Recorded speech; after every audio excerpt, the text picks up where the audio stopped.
All right. Hello, everybody. Welcome. Hello, Friday. Finally. I want to thank you guys all for joining today. Um, my name is Brianna, and I'm with Sierra Club Iowa chapter for our weekly Lunch and Learn. Every Friday at noon, we go live with another environmentally focused topic. There we go. And today we're going to dig into uranium. Sorry, there we go. Um, so what is uranium? Uranium is a naturally occurring element, um, and it is found in rock ore. You can actually find tiny traces of it almost everywhere, though. So in rocks, soil, and even small amounts in water, but only in certain places is it concentrated enough for it to be mined. And it's best known today as a fuel source for nuclear power plants and weapons, though the nuclear that comes out of the ground is not ready to be used right away. It has to go through a process called enrichment. And while the nuclear industry often sells uranium as a clean fuel source, the truth is it's radioactive, toxic, and anything but renewable. And so where does it come from and how do we get it? And so globally, about 85% of uranium comes from just a handful of countries, um, such as Canada, Namibia, Australia, and Kazakhstan. They're the leading producers or miners. But here in the US, especially across the western states, uranium mining has left behind massive contamination. And so there's two ways that we can get uranium. The first is traditional mining, either open pit or underground tunnels, and very similar to how coal and other metals are mined. And then the second is called in situ leaching, which means we pump chemicals into the ground to dissolve the uranium, and then we pump it back up to the surface to extract it. And so once it's mined, uranium has to go through several steps before it can actually be used as a fuel. So first, we have the ore, it's milled, and they turn it into a yellow powder called yellow cakes. And then it's sent to another factory where it goes through enrichment.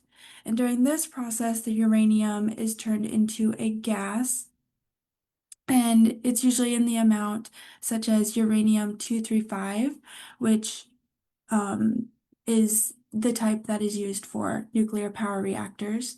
But before that, it goes to another factory and it's made into tiny um, ceramic pellets, and they're stacked kind of on top of each other in a long metal tube to become a fuel rod, which they are then used in the nuclear power plants as fuel. So when uranium ore is processed, it leaves behind a waste product called tailings, which are piles of crushed rock and sludge that still contain radioactive material and toxic heavy metals. Tailings can release dangerous dust into the air and seep contaminants into the soil and water. Because some of the radioactive elements in tailings have half-lives ranging from thousands to millions of years, the waste and contamination can linger for generations, impacting the communities that live closest. And so this kind of gets into the point of why is uranium not a renewable? So unlike wind and solar, uranium is not renewable. It's a finite resource that comes out of the ground, and once it's mined, processed, and used in the reactor, it's gone forever. We cannot make more of it. And as with any limited resource, the easy deposits get used up first, and over time, once we're mining, it becomes harder and more expensive and riskier, both for the workers and for the environment. And mining scars the land, creates radioactive waste, and contaminates the air and water. Communities near these sites, often indigenous communities, face higher risks of cancer, kidney disease, and other health problems from long-term radiation exposure. Babies and young children are most vulnerable. Their developing bodies absorb more radiation per pound than adults, and the uranium waste stays radioactive for thousands and millions of years. So, while nuclear power is sometimes marketed as clean or even renewable, the truth is uranium is finite, polluting, and more like coal, oil, or gas than a renewable resource. So, what can we do about it? How can we take action? Um, First, support true renewable energy sources, wind, solar, and geothermal that don't leave behind radioactive waste. Second, make your voice heard. Tell your legislators and elected officials that we don't want new nuclear built or old ones restarted here in Iowa. For example, here in Lynn County, keep an eye out for more information coming in hopefully October about the Nuclear Regulatory Commission filings and reports to restart the Duane Arnold site and speak up about it.